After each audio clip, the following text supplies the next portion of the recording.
Good morning. We are the Out of Bounds Show. Show is presented by the #1 commercial and industrial roofing company in Mississippi the last 40 years, Independent Roofing Systems. Look at the jobs they've completed all over the state of Mississippi and the Southeast for that matter.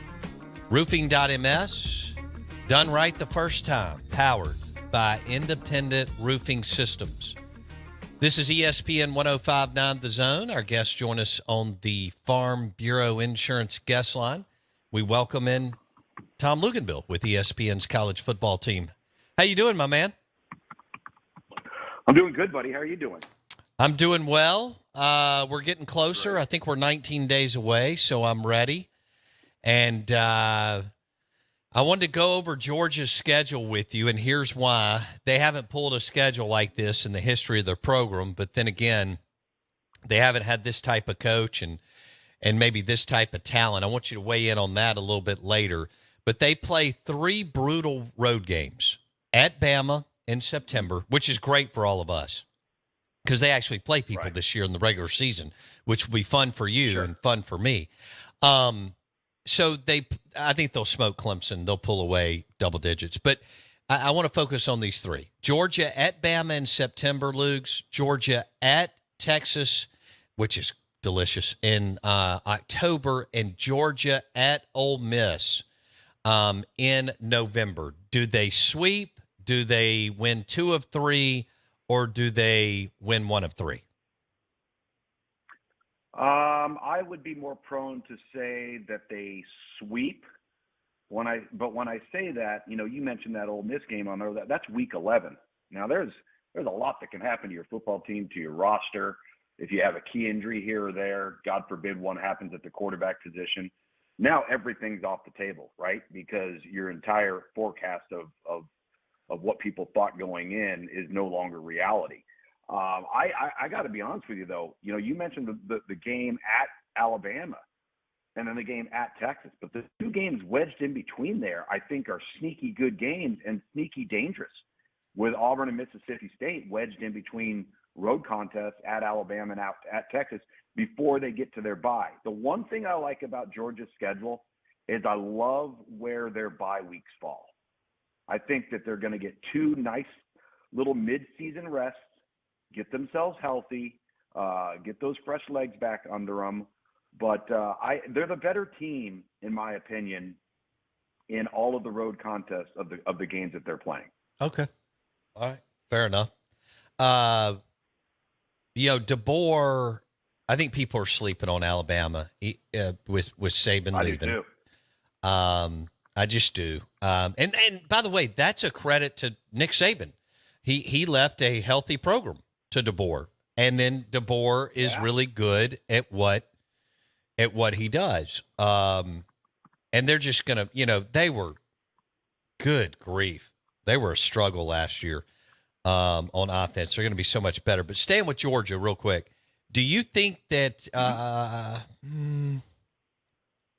how would you they're talking about this being the best offensive line they've had since Kirby's been there. Now, they've had some ferocious defenses. How would you compare this roster talent-wise to some of the other big-time teams Kirby's had since he's been there? Well, it's hard. I think it's hard to compare any football team, particularly on the defensive side of the ball, with that back-to-back group that is now basically the entire Philadelphia Eagle defense, that back-to-back group that the Georgia Bulldogs had on defense. I mean, that is so rare to have that caliber of player too deep at all 3 levels for multiple years. I don't know if it's fair to compare any team that he's had to those back-to-back defensive football teams. But I'll say this, which I think is interesting, is I think they've got a really good returning nucleus, obviously not just in the offensive line, not just obviously a quarterback, but this might be one of the better incoming freshman impact groups that Georgia has had to blend in with the returners. Guys like Ellis Robinson, who was our number 1 ranked corner in last year's class, KJ Bolden, who's also going to be in the safety rotation on the defensive side of things. This is a really, really talented group. DeMello Jones is another corner, really like him. This is, in my opinion, the best blend maybe that Georgia's had of upperclassmen experienced talent and incoming true freshmen that I think can also play and add something to the roster early. Tom Luginbill with ESPN on the Farm Bureau Insurance guest line. So you have Georgia as the most talented roster in college football this year, right? I think so. I think top to bottom they are. I do think that Ohio State is in the discussion top to bottom with the additions that they made to their roster on top of what they were returning. You know, I'll tell you right now, I had them in the Cotton Bowl against Missouri. Now, it was a game they lost, but they didn't lose the game because of who they are on defense. They lost the game because of what happened to them at quarterback. But that returning group of defensive players in their front seven and at corner is as good as anybody in the country. I mean, they are really, really talented. They're that good? And so they are that good. Wow. They are that good, especially up front on the defensive front. And then now you're going to add a Caleb Downs to the mix. So I think they're in the discussion. But, yeah, I would give the nod to Georgia. Okay. Then Ohio State. So Georgia has the most talented roster in college football. Then Ohio State with who they've got coming back and who they added. Because, you know, Ohio State and Texas didn't have the numbers that Ole Miss had in the portal. But, man, did they have star power, Luke's. Goodness. Yeah, guys like Isaiah Bond and, you know, obviously, you know, and you don't, again, a lot of it isn't about the numbers. If you don't need a bunch of them, just go get the best ones you can get. You know, like Texas doesn't need to go out and bring in 15, you know, to 20 guys in the transfer portal every cycle. They're already a talented enough roster through their foundation of high school recruiting that they're kind of just picking and choosing. Very similar to what Alabama has done. And I don't know how Alabama will continue to move forward in the transfer portal with Kalen DeBoer, but that's essentially what Alabama was doing with guys like Jahmyr Gibbs and Jameson Williams, but it wasn't 10 to 15 guys. And I think that's a reflection of the health of a roster like Texas right now. The thing about Texas, and I would be much, much higher on them to be not obviously with the 12-team playoff, they're a playoff contender instantly, but to actually win the SEC if Tavondre Sweat and Byron Young were back at the two defensive tackle spots. Because those guys were so dominant and so good side by side that I don't know if Texas can just wave a magic wand and have the next guy up mentality and have the same level of production. I don't know if they're quite there yet at the defensive tackle spot. Tom Luginbill, ESPN on the Out of Bounds show, talking some college football. We're just a couple of weeks away. Okay, so you got Georgia and Ohio State as far as rosters and talent on the roster. Would Bama be third or Texas or someone else? I think that you could take, you know, in the AP polls coming out today, we're going to talk about it on College Football Live, and I think we all know with preseason polls, we have to have them. You got to have a starting point. But so many of them are just based off of what we know from a year ago, what each team is returning, what did they do in the portal, and then trying to slot them just according to that. We don't have any definitive proof of what they're actually going to be. In fact, the number one ranked team in the AP poll the last 2 years did not make the college football playoff. So, you know, take that for what it's worth. But when you ask me the question, who would be the best top to bottom roster going to the next, I would maybe lean towards Oregon over Texas. I just think that they are really, really good, and they're good in the right spots. They're good where they're supposed to be to make a run in the Big Ten. And then obviously, you know, from a college football playoff perspective, they had two quarterbacks in the transfer portal, and obviously Dylan Gabriel's played a ton of football. So I might lean towards Oregon. Then it would be probably Alabama and then Texas. Okay, so you're that high on Oregon's roster. Yeah. Okay. All right. Um, so I guess if you were doing your preseason prediction right now, in the Big Ten championship game, you would have Ohio State and Oregon, right? I could do that, sure. Okay. I mean, Michigan's not going to be a national champion contender. I guess they could sneak into the playoffs, although I see a pretty drastic drop-off here. So I don't really see anybody else. Penn State's been overrated for years, hadn't beat anybody in forever. Wisconsin, meh. I mean, Iowa's the team that's going to be a thorn in everybody's side. So they're going to beat people 7-3. Well, now listen. Now they've got everybody back, right? Remember, they lost their starting quarterback last year. They lost their starting tight end. They get both of them back. They're going to have an entirely different approach offensively in terms of how they attack people. But I believe they either have 19 or 20 overall starters back, with probably going to be the number one ranked defense in college football again. And if they can cross the 50-yard line on offense, they're going to be a problem. If they can cross the 50-yard line. All right. Okay, so let's go back. We've got Georgia, Ohio State, and then you could go either way, Oregon, Bama, as far as their roster. Is that right? Yeah, I could go either way. I think if you asked me top to bottom depth, like 1 through 4, if you had 4 at each position, I might say Alabama. But if you said 1s to 2s, particularly 1s right now with impact potential, I might lean towards Oregon. Okay. So we're 4 in here, and Tom Luginbill we're talking about as far as most talented rosters in college football. We've got Georgia, Ohio State, Oregon, Bama. Then, yep, there you go. Are you going Texas? Ole Miss? Clemson? LSU? I mean, it's like a big group of teams that I'm not sure what to do with. Texas, and then I'd probably go Ole Miss. Okay. I do think Notre Dame starts to come into the discussion after that. Oh, wow. I think they're going to have a really good football team. Let's see.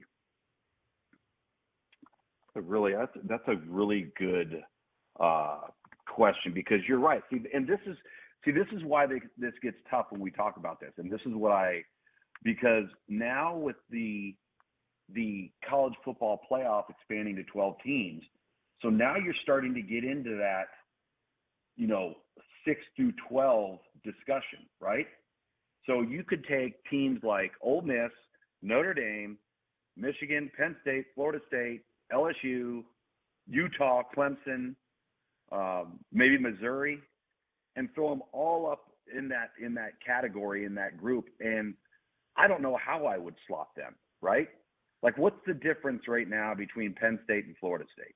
What's the difference right now between Speed. Notre Dame and Missouri? Maybe you might be right. That might be the answer. Norvell's. I guess what I'm saying, though, here's what I would say. For whatever reason, James Franklin has not been able to figure out the offensive side of the football other than Joe Moorhead, but granted, they had 2 really good players. He made the best off-season offensive hire in college football, in my opinion.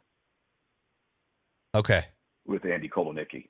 That guy, you watch him, you watch what Kansas did on offense the last couple of years, it'll make your head spin. Yeah. Okay, so maybe he finally got it right after years of, yeah. Okay. All right, because they've been tough to watch. I see what you're saying. What is the difference between Florida State and Penn State? But see, I've got Ole Miss and Texas over both of those teams, Luke's. Oh, so do I. I do too. But I guess what I'm saying is that next group, like, trying to define, like, you have a definitive difference, like a definitive point that you say, without question, I would put Missouri over LSU because of this. Like, that's hard to do that definitively. And that is what's going to make the discussion for the college football playoff and the games that are going to be played in November so unbelievably fascinating, because people think that it's hard to choose between 4 and 5. for the college football playoff, try choosing between 12 and 16. Right. I mean, who's to say that, I mean, the team that gets in at 12, like, what's the difference between the 12, 13, 14, 15? It's, if you were to look at the coaches poll right now, okay, which if we took the top 12, they've got LSU at 12. But you know who they have at 13? Utah. Clemson's at 14. Tennessee's at 15. Like, where this is going to be, the decision-making process, I think, is just going to be fascinating for this group on the panel. I agree with that. Tom Luginbill, ESPN's college football team. He joins us on the Out of Bounds show. We're live in the Bank Plus studio. Okay, so I forgot about the Big 12. I expect Dion in Colorado to probably go like 3-9, so they'll be out of it Did you see early. their schedule? It's brutal. Oh, it is brutal. And they better buckle up week 1 on Thursday night. You see who they're playing? North Dakota State? Or North Dakota State. well, they may lose that game the way that program is built and coached and wired. And I mean, I know Shador can play, but after that, good gravy. Yeah. By the way, how about Dion this week? Like, really? So nobody's allowed to criticize you. You're immune from critique and. They were just asking regular questions like, hey, is your offensive line? I mean, how do you feel about it? Or do you think they're getting better? Chemistry? Yeah. And he goes, what is chemistry? I mean, come on. How about what he did to the local CBS guy? I saw that. Because CBS on a national platform ranked him as the second worst coach in the Big 12. In the Big 12, so yeah. He's at a press conference. Yeah, and a local guy just wants to ask him a question. He won't even talk to him. Give me a break. Well, you better start winning, dude. And they're not. It's not going to happen. So you mentioned the Big 12. I guess they'll get one team in, Utah, because Whittingham's a freak. But don't forget about Kansas State, Kansas, Kleiman, Leipold. Both of them, Kleiman, Leipold. If that quarterback at Kansas State's healthy, they could be problematic. They really could. And so, but yeah, I think that their best opportunity of all the Power 4 conferences, they're the one with basically a shot at just one team. I think everybody else could potentially get 2. Yeah. Okay. So or more. Yeah. So the SEC, if the Big 12 only gets 1, then the SEC could get, and the ACC could really flounder around. Because I mean, I've got Clemson, I think, is the best bet. Mario Cristobal. I mean, what are we going to do? I just don't know if they're going to figure it out. They've got some players, but the coaching has been horrendous. Norvell, I think they may be good, but not like what they were last year, like a little bit of a transition year. But I don't know. They may still be able to make the cut. So let's go 2 out of the ACC. All right. So we got a bunch of slots left. Notre Dame's in. That's 4. I guess we're going to let a G5 team in. That's 5. So we got 7 spots, Big 10, SEC. I'm thinking 4 from the SEC, Georgia, Bama, and then it comes down to Texas, Ole Miss, LSU, Tennessee's schedule is amazing, and possibly A&M. Schedule is an absolute joke. Have you seen Notre Dame's schedule? Yes. It is a joke. Let me get it again. First of all, I think Texas A&M could beat Notre Dame. Okay, I really do. I think Texas A&M is a dark horse football team, not just in the SEC. I think nationally. I think they are a really, really good team that nobody's talking about. Here's Notre Dame's schedule: Northern Illinois, Purdue, Miami of Ohio, Louisville, Stanford, Georgia Tech, Navy. All right, Florida State. Okay, there's one for you. And their last 3 are Virginia, who's been terrible, Army, and then USC. If they don't go at least 11-1 with this schedule, then that's a disappointment in my eyes. I didn't realize it. Okay, so Marcus Freeman gets in at 10-2. If they slip up one more time, then you're saying, then they're out. Yeah, because I think the threshold is 10 wins or more to be considered. Sure. Nobody's going at 9 wins in the college football playoff. No. Right. No. Yeah, I think Notre Dame, for our listeners, Notre Dame plays at A&M. Could be the best game of the weekend, week one. And I think that they could lose that game with Elko too. Although they did get the Duke transfer at quarterback. What's his name, Luke's? Right. Riley Leonard? Riley Leonard. Yeah. Yep. Okay. Okay. Really good player, but they've got another kid named Steve Angeli that is battling. I think he's really, really bad. They've got an actual quarterback competition on their hands. I just don't think people are talking about it. They're assuming Riley Leonard's the dude, and he may be. Wow. Okay, one more. I know we'll hit this, but Miami at Florida is huge for both coaches. Great game. Both teams. Yep. Go ahead. No, I was going to say you're exactly right. You talk about a week one game that could be such a defining moment for both head coaches and a springboard going forward. Like if you're Florida, you have to win that game because the back half of your schedule, I don't know how you're going to navigate it, right? So you've got to beat Miami. But if you're Miami and you beat Florida and you go up into their place, now all of a sudden you've got Cam Ward, you got Damian Martinez at running back. It's probably the best roster Mario's had. And now all of a sudden everybody's talking about them. So to me, that game is just absolutely massive. Napier's a better head coach, and it's in Gainesville. I don't like some of Napier's staff. Mario, again, big game hunter as a recruiter, hadn't proved it. This is going to be a wild game. Miami at Florida, like you said, this could drive which one has a really good year and can buy themselves some more time. Although I don't think Miami will do anything. I don't know. Florida just lost their president, and it takes like a year and a half to hire a college president. And so that's intriguing to me with Napier and Strickland as far as would they make a move if things don't go well with an interim there. There's all sorts of things going on there. All right, dude. Are you traveling this week? What's happening? I am. I've got to go to at the lake right now with my wife. It's probably my last little lake trip before things get cranked up. So I go back up to Charlotte on Wednesday. I head to Boston College for inside the program through the weekend. Then I go to Louisville to do the same thing, and then I come back and get ready for the season. Okay. Jeff Brom, one of the most underrated coaches in America at U of L. Yep. I don't know if they can win there, but if anybody can, he can, because he won some at Purdue, which is amazing. Tom Luginbill, be good. We'll talk next week. All right, man. You too. See ya. Georgia, Ohio State, Oregon, Bama. Most talented rosters in college football. The Out of Bounds Show is brought to you by Core Wellness and Recovery. They've got the TED Hair Restoration. Invested heavily in that equipment. Having a lot of success. If you're showing early signs of hair loss, you want to go to Core Wellness and Recovery in the township and check out what TED Hair Restoration can do for you.